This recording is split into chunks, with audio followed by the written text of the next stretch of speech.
کسی سلطنت پر ایک بادشاہ حکومت کرتا تھا۔ اس کے پاس ایک طوطا تھا جسے وہ بہت پیار کرتا تھا۔ طوطا بھی بادشاہ پر اپنی جان نچھاور کرتا تھا۔ ایک دن طوطے نے کہا کہ وہ اپنی ماں سے بڑا اداس ہے، اس سے ملنے جانا چاہتا ہے۔ بادشاہ نے خوشی خوشی اسے اجازت دے دی اور طوطا اڑ کر اپنی ماں کے گھر پہنچ گیا۔ کچھ دن وہ وہاں اپنی ماں کے پاس رہا، اس کی دیکھ بھال کرتا رہا، اس سے باتیں کرتا رہا۔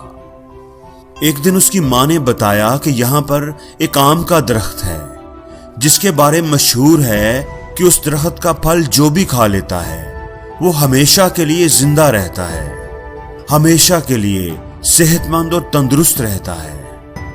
طوطے نے سوچا کہ کیوں نہ وہ یہ پھل اپنے بادشاہ کے لیے لے کر جائے تاکہ اس کا بادشاہ ایک لمبی عمر جی پائے۔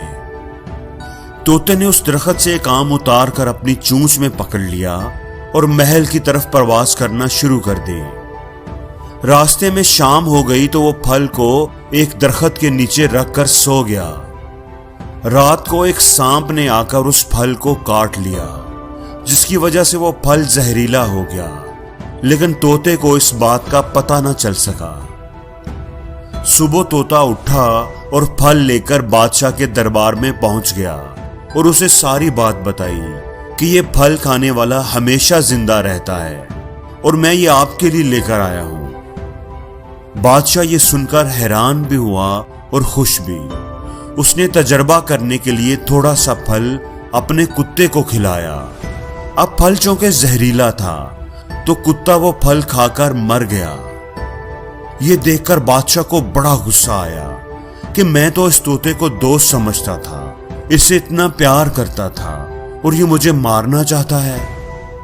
غصے میں آ کر بادشاہ نے اپنی تلوار نکالی اور اس طوطے کو مار دیا اور اس پھل کو کہیں دور پھینکوا دیا۔ کچھ وقت گزرنے کے بعد اس جگہ پر ایک آم کا پیڑ اگایا۔ بادشاہ نے منادی کروا دی کہ کوئی بھی اس درخت کا پھل نہ کھائے کیونکہ اس کا پھل زہریلا ہے۔ اب ایک دفعہ ایک بوڑھی عورت سفر کرتی ہوئی اس جگہ سے گزری۔ وہ کہیں دور سے آئی تھی اور اس نے اس آم کے درخت کے بارے میں کوئی بات نہیں سنی تھی۔ اسے بھوک لگی تو اس نے اس درخت سے ایک آم توڑ کر کھا لیا۔ اب جیسے ہی اس نے آم کھایا اس کی عمر کم ہونا شروع ہو گئی، وہ پھر سے جوان ہو گئی۔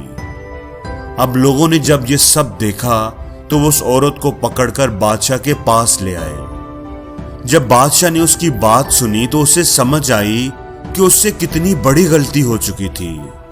اب وہ رونے لگا، اسے افسوس ہوا کہ اس نے طوطے پر اعتماد کیوں نہ کیا، جلد بازی میں فیصلہ کیوں کیا، سچ جاننے کی کوشش کیوں نہ کی۔ دوستو، ہم میں سے بھی اکثر لوگوں کا رویہ اس بادشاہ جیسے ہی ہوتا ہے۔ ہم جلد بازی میں فیصلہ کرتے ہیں، سنی سنائی باتوں پر یقین کر لیتے ہیں۔ کوئی بھی آ کر ہمیں کسی کے بارے میں کچھ بھی کہتا ہے تو ہم مان لیتے ہیں، ہم سچ جاننے کی کوشش ہی نہیں کرتے۔ ہمیں کوئی بھی فیصلہ جلد بازی میں نہیں کرنا چاہیے، کیونکہ غصے اور جلد بازی میں کیے ہوئے فیصلے ہمیشہ نقصان دیتے ہیں۔ کسی بھی چیز کے بارے میں فیصلہ کرنے سے پہلے پوری صورتحال کو سمجھنے کی کوشش کرنی چاہیے، دونوں طرف کی پوری بات سننی چاہیے، پھر ہی ہم سچ جان سکیں گے اور صحیح فیصلہ کر پائیں گے۔ اور زندگی میں ہر روز کچھ نیا سیکھو، نیا سوچو، نیا کرو۔